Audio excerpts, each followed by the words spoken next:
When I arrived at my cabin and found a line of pastel bridesmaids brushing their hair on my porch while a man in a tuxedo was urinating on my lilac bushes, I honestly thought I had driven into the wrong property.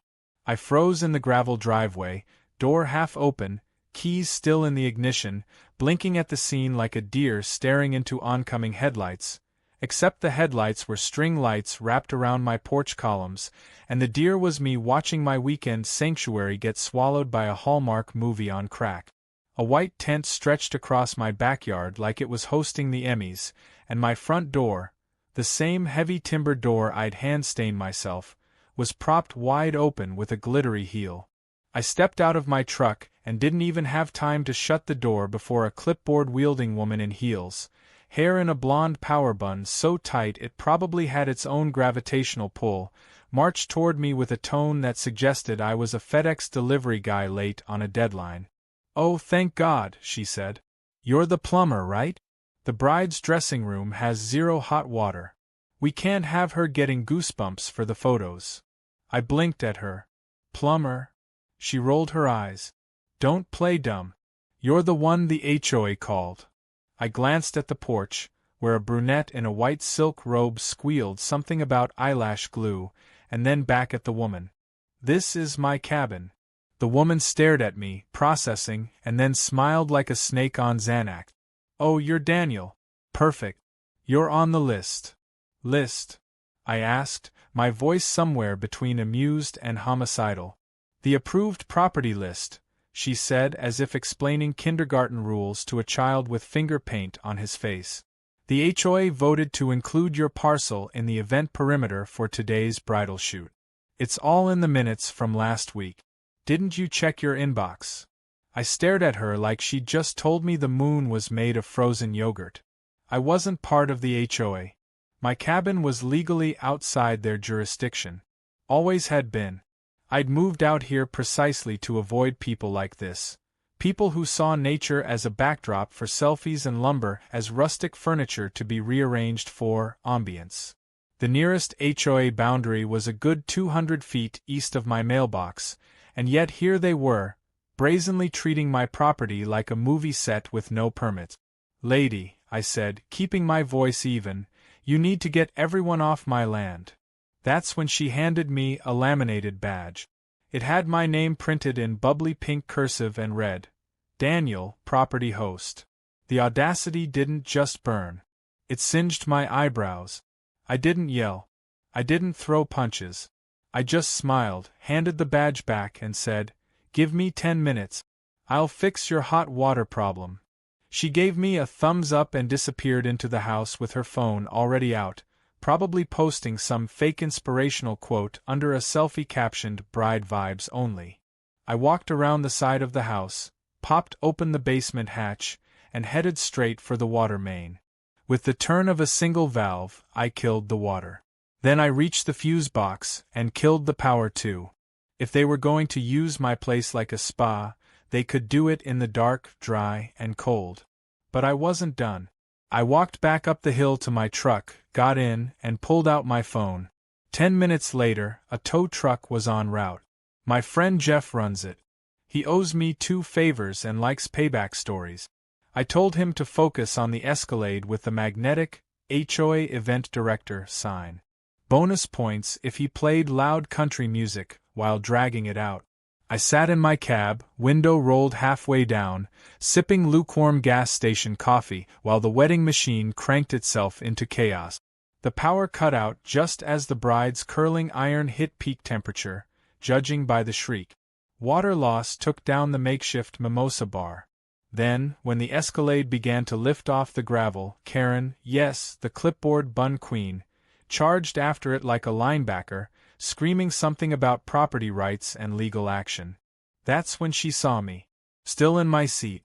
Still calm. She stormed over, heels punching holes in the gravel. "What the hell do you think you're doing?" she spat.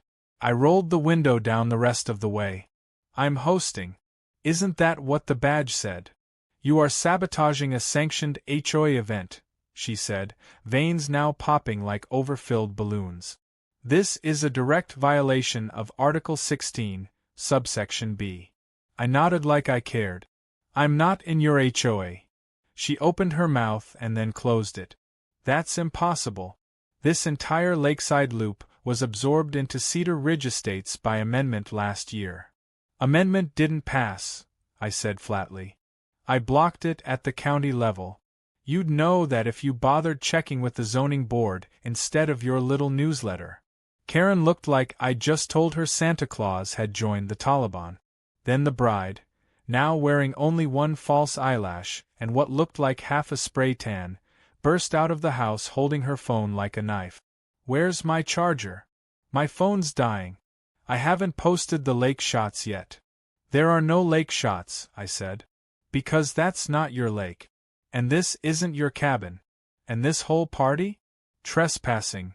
You said we had permission, the bride snapped at Karen. I had it in writing. Karen insisted. From who? I asked. Karen floundered. The board. I am the board. Nope, I said. You're the president of an organization that has no legal hold over this land. You tried to annex my property through a paper vote and never registered the action with the county. Meaning none of this is enforceable. Meaning every single person here is unlawfully on my land. The silence was stunning. The kind of quiet where you can hear hope dying. Then I leaned just a little closer to the window. You've got 5 minutes to clear everyone out before I call the sheriff. Karen stood her ground, arms crossed, mouth clenched like she was chewing nails. 3 minutes, I added, sipping my coffee. By the time minute 5 hit, the tent was being collapsed, hairpins and glitter left scattered like battlefield debris. Bridesmaids scurried to their SUVs. The bride screamed into her dead phone. Karen stood beside the ruined Escalade, now tilted on the tow truck like a kid sent to timeout. I waited until the driveway cleared and the wind returned to normal speed before I got out and walked to my cabin. My porch was trashed, cushions flipped, a broken champagne flute wedged into the wood. My living room smelled like hairspray and anxiety. I locked the front door and walked to the thermostat. I dropped the internal temp to 40 degrees. Then I went down and opened the basement again. If they wanted a dressing room, they'd get one. Ice cold and locked tight. The next morning, I stood in the cold echo of my cabin's hallway, a wool mug in my hand and the faint hum of vengeance warming my spine more than the coffee. I hadn't slept much, not because of guilt, but because I was half expecting Karen to return in the night with a flashlight and a clipboard. Instead, dawn arrived quietly, the lake perfectly still outside my frosted window, and my cabin, blessedly empty, smelled more like pine wood again and less like hair mousse and ego. I thought that would be the end of it. A little trespassing, a little humiliation, and surely even Karen would know when she was beaten. But no. I underestimated how deep delusion can dig when it wears a pantsuit and runs an HOA. The first sign of round 2 came in the form of a yellow citation nailed. Yes, nailed, into my front door. Cedar Ridge Estates HOA, it read in official-looking font. Violation. Unauthorized utility disruption during sanctioned event. Fine, $2,500. Deadline, 14 days. I snorted so hard I almost snorted the coffee. There was no letterhead. No county stamp. Just a full legal document and the unmistakable scent of desperation. Now, if Karen wanted to play pretend lawyer, I could have just ignored it. But I'm a long-game kind of guy, and there's something uniquely satisfying about watching an entitled tyrant slowly realize they picked the wrong target. I took the citation, slid it into a Ziploc bag, and pinned it to my wall under the mounted deer head, right next to a vintage "Beware of Squirrel" sign I found hilarious and a collection of misdelivered mail from Karen's address, which I'd never returned. Then I picked up my phone and called my attorney. Roderick isn't flashy. He's not the kind of lawyer who wears cufflinks or drives a Tesla. He's the kind who's been in the same office for 30 years, wins cases with 2 paragraphs and a raised eyebrow, and plays dirty only when provoked. I gave him the full rundown: trespassing, the phony event, the water shutoff, the fake fine, and he actually laughed. Out loud. That woman's got the legal accuracy of a fortune cookie, he said. Can we hit back? Absolutely. But let her dig herself deeper first. Don't sweat the mosquito until it bites twice. Roderick had a point. Karen wasn't done flailing. And flailing people always overextend. By the weekend, the HOA newsletter appeared, delivered, as always, by some unlucky teenager on a bicycle who looked like he regretted signing up for a summer job in the suburbs. I flipped it open, and there it was, a full-page editorial by Karen, complete with her headshot, smiling tightly in a power blazer, and the title, Defending Our Community Against Hostile Neighbors. Hostile. That was me, apparently. The article ranted about non-compliant landowners who refused cooperative neighborhood practices and described a recent security incident involving malicious property sabotage at a community event intended to showcase our neighborhood's spirit. She never mentioned me by name. She didn't have to. Everyone knew. Her circle of minions were already gossiping, women with identical haircuts and husbands who nodded through HOA meetings like hostages. I got a taste of their whispers the next day when I drove into town for groceries. One woman at the gas station pump pretended not to see me, even as she overfilled her tank. Another man, jogging, gray tracksuit, AirPods in, made exaggerated avoidance movements when I stepped onto the sidewalk. My cabin had become folklore. I was the anti-Karen. But instead of getting angry, I got strategic. I started documenting everything. Drone footage of my property's boundaries. A flash drive full of time-stamped camera recordings from my motion sensors. Screenshots of every absurd HOA communication, including the fine. And then I froze the pipe. Literally. It was early spring. Still cold enough at night that if I dropped the heat low enough and opened the crawlspace vents, the exposed water lines beneath the cabin would ice over in hours. I wanted it to be symbolic. If they saw the cabin as a venue, I'd make sure it wasn't usable as anything but a frozen tomb. Meanwhile, I changed the lock. The original key was already in Karen's hands somehow, maybe lifted by a former owner or copied from a locksmith visit gone wrong. Didn't matter. I installed deadbolts made of reinforced steel and switched to digital keypad locks with random scrambling. The kind used in government offices and paranoid prepper bunkers. So naturally, that's when Karen returned. Not alone this time. She brought reinforcements. I'd just gotten back from town, eggs in hand, when I saw them standing by the gate. Karen, 2 HOA board members, both balding men in collared shirts 2 sizes too tight, and a young woman in a blazer with a county seal on her ID lanyard. The official. Karen marched up first. We're here to perform an inspection. For what? I asked calmly, setting my bag on the tailgate of my truck. She handed me a printed form. Code Compliance Review, Civic Use Exemptions. You applied to host events, she lied flatly. The county needs to confirm the building is up to public standards. Is that so? I said. Because I never filed that application. The young woman, Paula, her name tag said, stepped forward. Actually, sir, your name does appear on a conditional usage form submitted through the Cedar Ridge homeowners portal. We were told you were unaware and needed clarity before approval. I squinted. May I see the submitted form?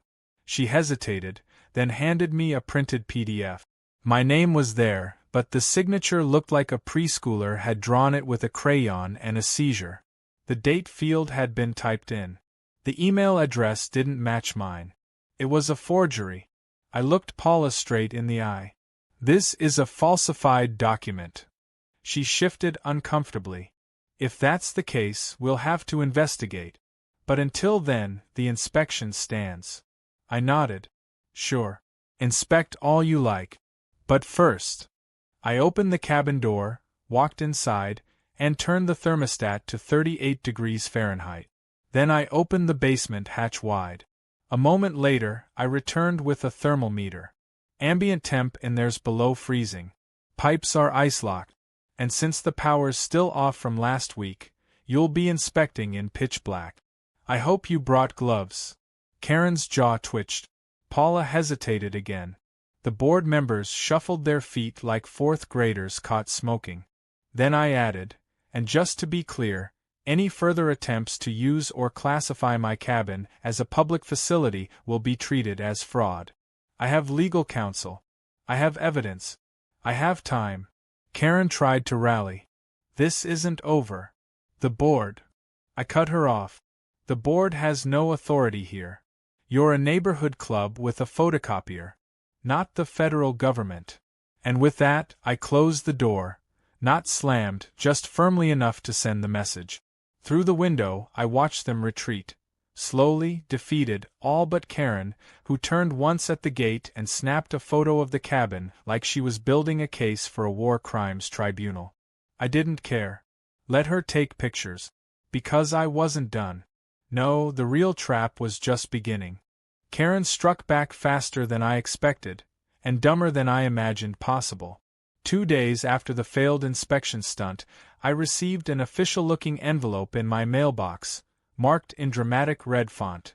Final warning, non-compliant structure. The return address?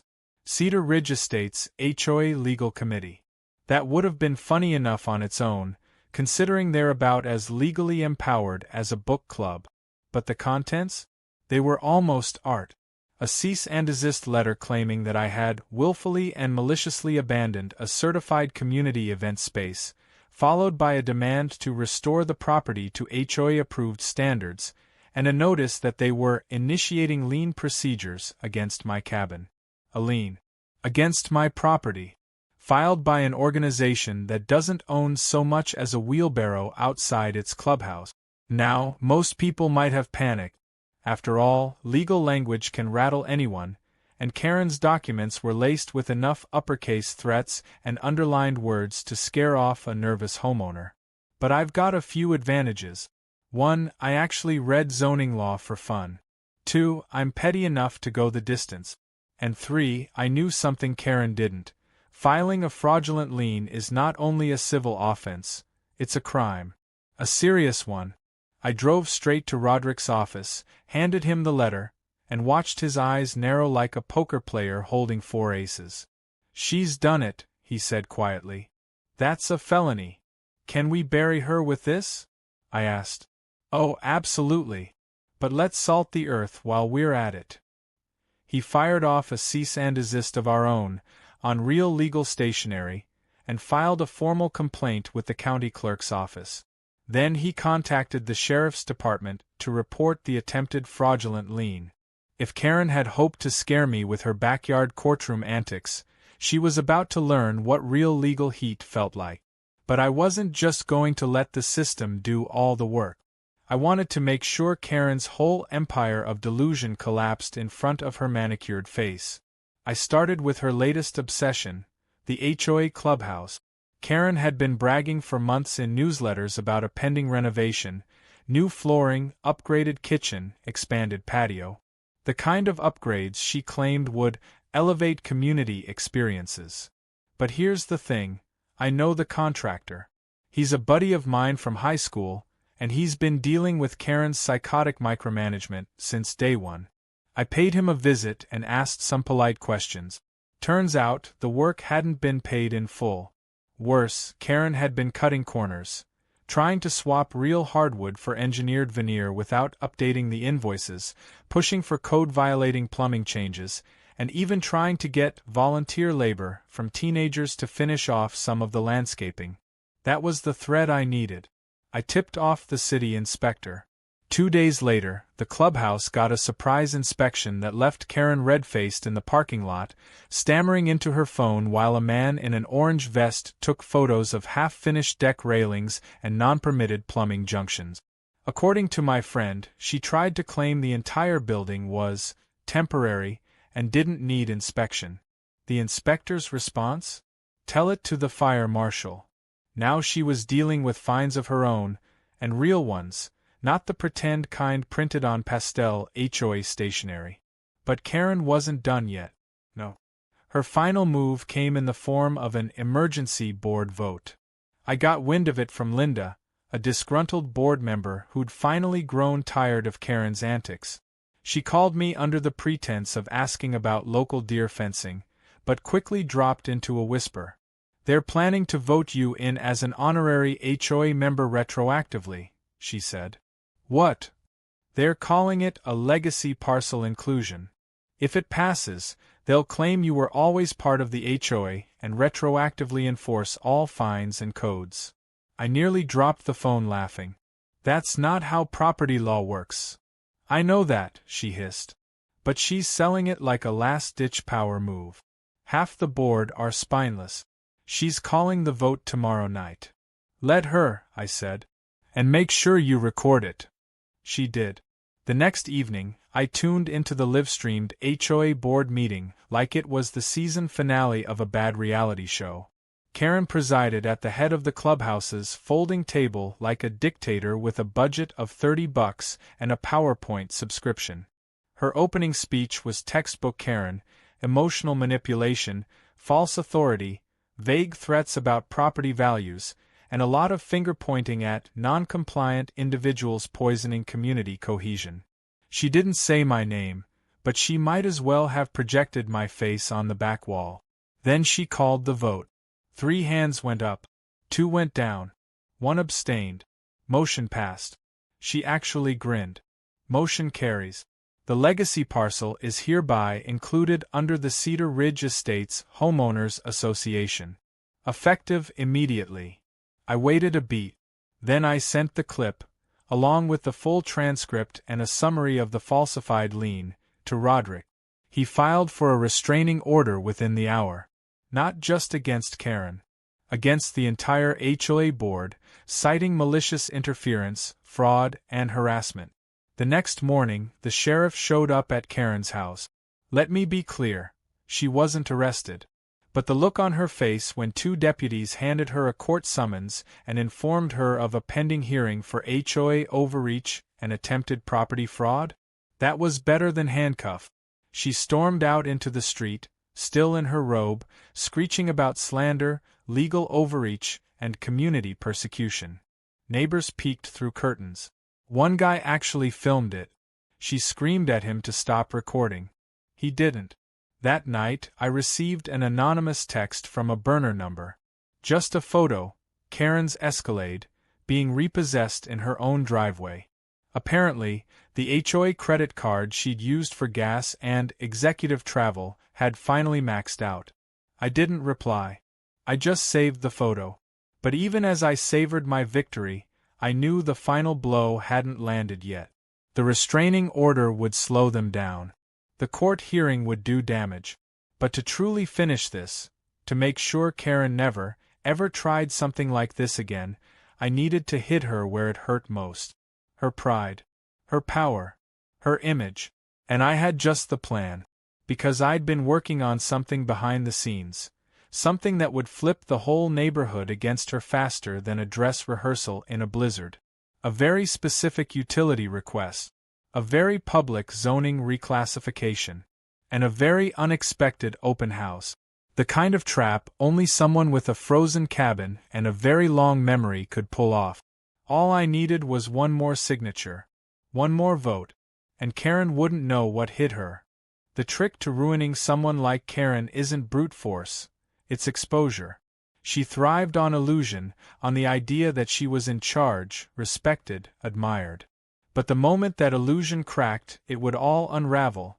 Her control, her reputation, her grip on the HOA board she lorded over like a queen ruling a tiny cardboard kingdom.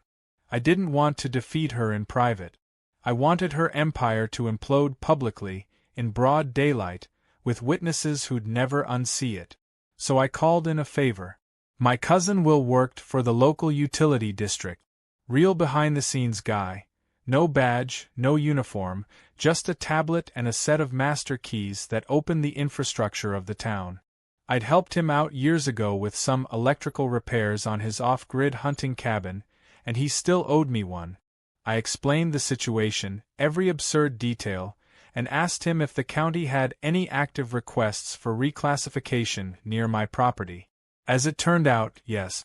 The HOA, Karen, had submitted a zoning reclassification request to get approval for a multi-use community event corridor that would include parts of the lakeside, a hiking trail, and, most hilariously, my cabin. They were trying to rezone it as a shared-use facility. But here's where it got funny. The request hadn't been approved yet. It was still pending. And zoning boards, by law, are required to notify all involved landowners before a decision. That meant they had to send me notice. They hadn't.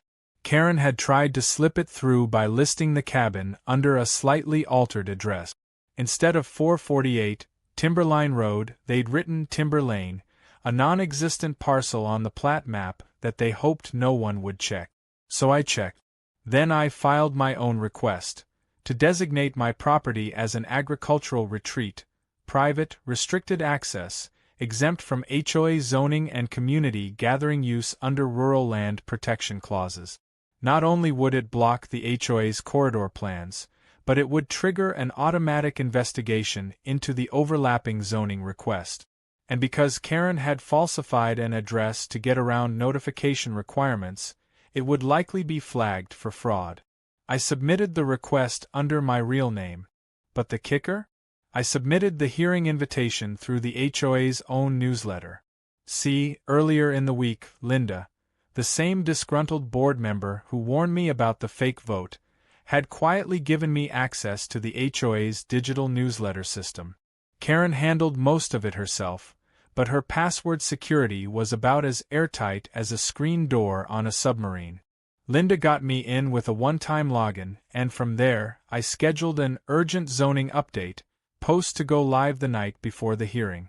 In it, I included every juicy detail: the county reclassification meeting, the overlapping claim on my land, the legal complaint already in motion, and, this part was critical, a public RSVP invitation. I wanted the neighbors there. All of them. When the night of the meeting came, the community center parking lot was full.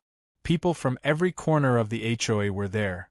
Some curious, some angry, some holding copies of Karen's past newsletters, trying to understand what exactly she'd promised versus what was actually happening. I arrived early, took a seat at the front row, and waited. Karen came in 10 minutes late, flanked by 2 board members and looking like someone had rubbed her face in expired foundation. Her eyes locked onto me like lasers. She knew. She just didn't know how much I knew. The meeting began with procedural nonsense, but I didn't have to say a word. The county clerk read through the overlapping requests. Then he paused. "There is a discrepancy in address records between the 2 filings," he said, adjusting his glasses. "It appears that one submission contains an address that does not exist on the official plat map." Karen immediately stood. "That's a clerical error. Nothing more." The clerk raised an eyebrow.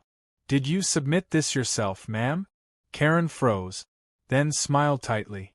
"I approved it. Our zoning volunteer filled out the application. Would you mind naming that volunteer for the record?" Silence. You could hear a pin drop, if that pin were a Karen ego free-falling. "I'd like to submit evidence," I said, standing. I handed over a folder. Screenshots of the zoning submission portal, metadata from the form, and an IP address trace that linked directly to Karen's home Wi-Fi network. I'd also like to request this submission be reviewed under Section 112 of the fraud statute, which covers forged municipal requests. That did it. The audience murmured. One woman gasped. A guy in the back just muttered, "Oh, S*******." Karen sputtered. "This is harassment. He's twisting everything. I was just trying to make the neighborhood better." The county rep held up a hand. "Ma'am, this isn't the place for emotional appeals. This is a zoning hearing." The final nail came when the clerk officially announced that the agricultural retreat classification for my cabin had been approved. Effective immediately, my land was legally protected from all future HOA inclusion efforts. That meant Karen's corridor was dead. Her event space dreams? Toast. The dressing room fiasco? Now backed by legal precedent that said she'd trespassed on private farmland. When I walked out of the center that night, it felt like I'd just pulled off a bank heist, except the vault had been full of karma instead of cash. But I wasn't finished yet. 2 days later, I put up a listing on the county events page. Agricultural retreat tours, opening weekend. It wasn't a real business. I wasn't selling anything. But it gave me the perfect excuse to hold a very public, very well-attended open house on my cabin property. I even made flyers. The theme? What the HOA didn't want you to see.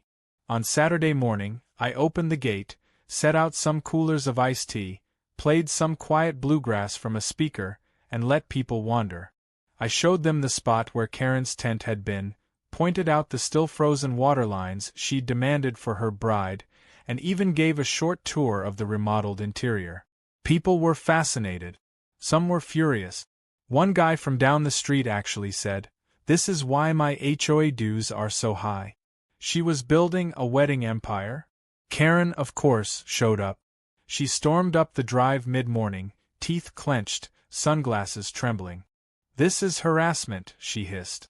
"This is agriculture," I replied, motioning to a small potted herb garden I'd set up for dramatic effect. "I will have you removed. You're on private land. You step 1 inch further and you're trespassing again." Neighbors watched. Some filmed. One laughed out loud when Karen shrieked and stormed back to her car, kicking gravel the whole way. That evening Linda called me. "She's resigning," she said. "She called an emergency meeting. Said she needs to focus on her personal reputation." I poured myself a whiskey, took it to the porch, and raised it toward the stars. The queen had fallen. But I had one last move left. Just one. The endgame wasn't just about Karen resigning. That would have been satisfying enough for most people, sure, but I wasn't most people. Karen had spent weeks trying to steamroll me, forge documents with my name, invade my property, lie to a government agency, and humiliate me in front of a whole community. She hadn't just crossed the line. She'd set up a lemonade stand on the other side and tried to sell drinks made with my hose water. And while her resignation as HOA president might have satisfied the casual observer, I knew better. People like Karen don't vanish quietly. They retreat, lick their wounds, and come back with a fresh clipboard. If I wanted to make sure she never resurfaced, I had to ensure the entire HOA machine she built collapsed with her. And lucky for me, I already knew where the cracks were. First, I went after the board's financials. Remember that clubhouse renovation I'd mentioned, the one where she was skimming on materials and stiffing contractors? I had my contractor friend pull together the original estimates, receipts, and payment history. Then I sent an anonymous tip, well, anonymous on paper. Roderick handled the email, to the county audit office.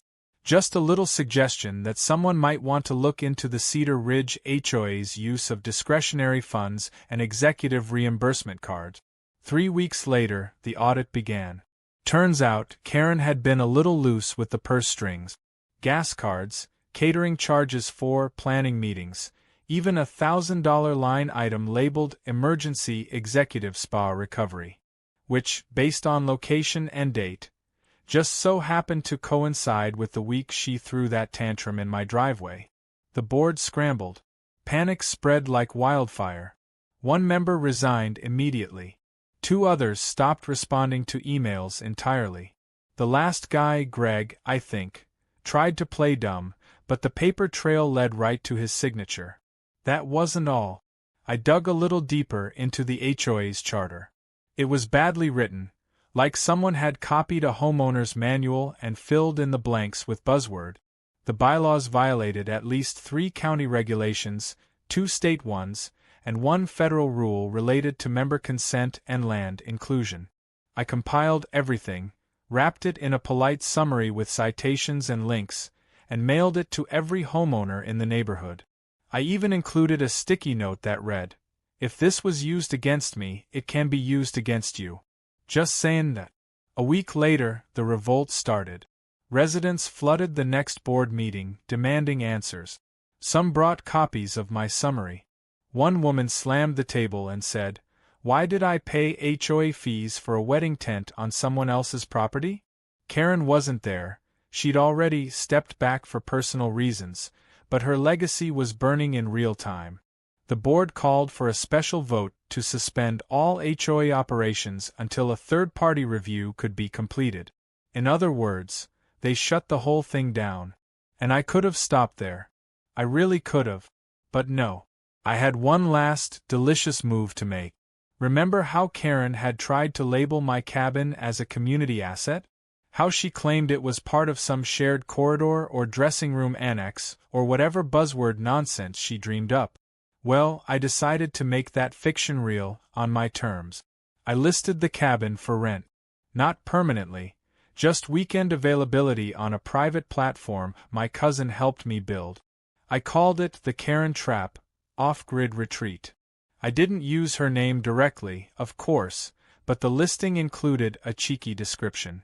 Once used without permission for a bridal party by a local HOA, this cabin now invites you to enjoy a peaceful weekend far away from community rules, dress codes, and clipboard tyrants. No Wi-Fi, no HOA, no Karen. The listing went viral. Locals booked it just for the story. A regional blogger wrote a whole piece titled, "From Hostage to Host: How One Man Turned HOA Hell into Hospitality Gold." I had people from out of state emailing me, asking to visit. Even got a request from a documentary crew doing a segment on property rights dispute. Karen? She was last seen trying to convince a local bakery to cater her community reconciliation brunch, which, shockingly, no one attended. One day, while I was refilling the bird feeders outside the cabin, I saw her car slowly drive past the property. She didn't stop. Just looked at the gate, saw the new digital locks, the security cams, the big brass sign that now read private agricultural land, no public access, and kept going. I waved. I don't know if she saw it. But here's the part that surprised even me. People started coming up to me. Neighbors, folks from the HOA district, even some who had voted for that idiotic legacy parcel plan, and thanking me. They said I'd stood up when no one else could. That I exposed something everyone had felt for years but were too afraid to challenge. One guy, Paul, from 3 streets down, said, "She fined me once for having a basketball hoop in my driveway. You're a damn legend now." And maybe I was. Or maybe I was just a guy who didn't like being told what to do by someone who mistook authority for intelligence. Either way, the cabin was mine again.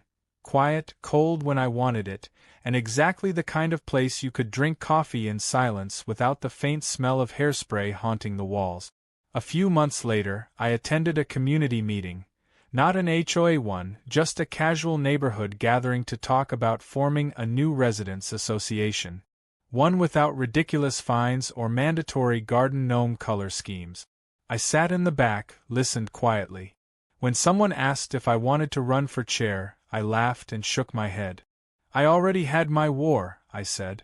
Someone else's turn. But I did offer one piece of advice before I left the meeting. Whatever you build next, make sure it doesn't come with a crown. Otherwise, one day you'll wake up and find someone's frozen the pipes and locked the doors. People laughed. One woman said, "You should put that on a t-shirt." I never did. But the phrase stuck around. I heard it once in town, someone muttering it under their breath when a barista got snippy. And again, when I passed by a house with a "No HOA" sign proudly planted in the yard. It became legend. A local tale. Some said I was a hermit genius. Others said I was petty with a purpose. One guy even called me the HOA exterminator in a Facebook comment. I didn't respond, but I screenshotted it and saved it in a folder labeled "Reasons to Smile." As for Karen? Last I heard, she moved to a different neighborhood across town. One without an HOA.